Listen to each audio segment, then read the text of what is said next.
So the housing market is on fire. Literally, you have agents running around that don't know what to do with all of this business that is pouring in. You want to be careful there, okay? You definitely want to be careful in who you hire and make sure that they have systems that can go ahead and support this type of housing. I don't want to call it a crisis, but when you're a real estate agent and you have so much business pouring in, when you're a solo agent, you know, you're juggling 183 tasks during an average transaction. That is insane. What happens when you're juggling 10? Do the math. Super easy, right?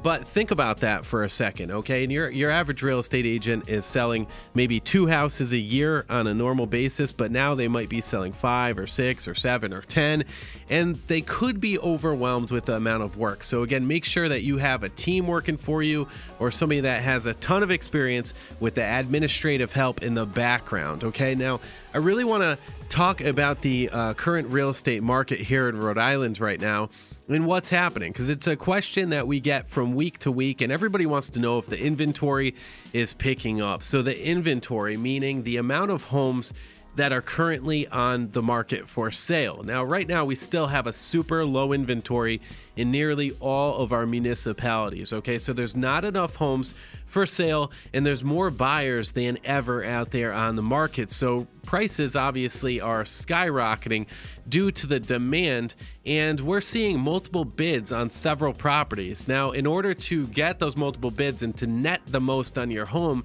you've got to be taking the right advice. Now, what's the right advice? To list your home at market value.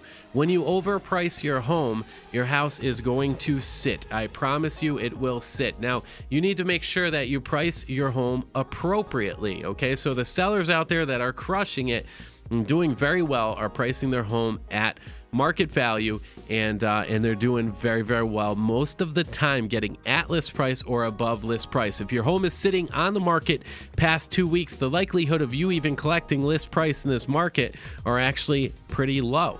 Okay, so you still might get a really good offer, but they're lower if you don't price the house correctly. Now, 2,699 active homes on the market for sale.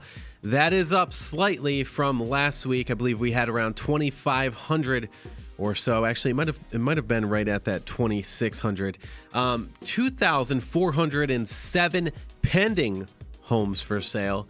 That's insane. We're still carrying as many pendings as we are actives, and about 3,500 sold homes in Rhode Island, single-family homes sold year to date. Okay, that's a phenomenal market.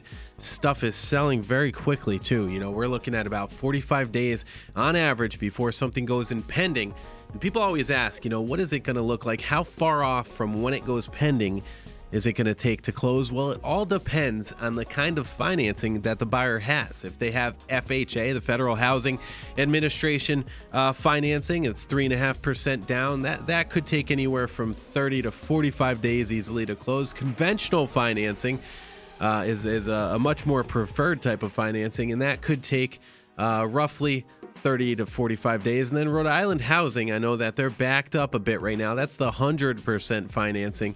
You know, that could take 60, sometimes we've seen 90 days to close. So just because, you know, your home is pending within the first 45 days doesn't mean that the road is over, that the road is at its end. No, it's not that. We still have a lot of hurdles to go through. And what a lot of people don't know when selling a home is that once you get an agreement, your agent still has about 80% of the work to still do. What is that work? Well, think about it. You've got the home inspections. You've got to get through that. You've got to get through the appraisal and all of the tasks in between. It can be a daunting list of stuff to do. And there's times where you're going to want to probably kill your realtor because it gets very stressful. But bear with them. They will take you through this.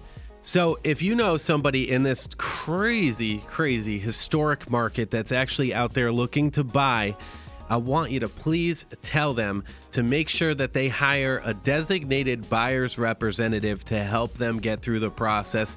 The buyer's rep is going to let them know exactly what's happening out there, when homes are coming on the market, when homes, are even before they come on the market. If you work with an agent like my team, an agency like my team, where we have a lot of listings and a lot of folks that are kind of, about ready to list, we have that list of people. And we also network with a ton of really awesome realtors around the state. We know what's happening. We got a pulse on the market, and we can give them a heads up on homes that are about to come on the market and make sure that they get in the door first when they're listed so that they have a good shot at buying that house.